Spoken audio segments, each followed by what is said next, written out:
Jolly mood. ஒரு காட்டில் ஒரு அழகான ரோஜா இருந்தது. அதுக்கு ஒரு பட்டாம்பூச்சி நண்பரும் இருந்தது.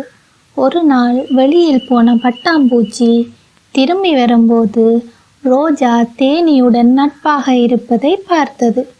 அதை பார்த்த பட்டாம்பூச்சிக்கு ஒரே வருத்தமாக போய்விட்டது.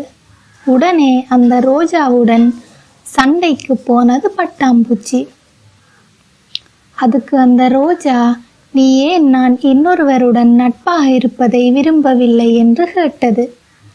நான் சுரக்கிற தேன் எல்லாத்தையும் சேகரித்து மனிதர்களுக்கு கொடுத்து நான் பிறந்த பிறவி பயனை அடைய செய்கிறது அந்த தேனீயின் வேலை. அதனால நான் அதனுடன் நட்பாக இருக்க வேண்டும் என்றது.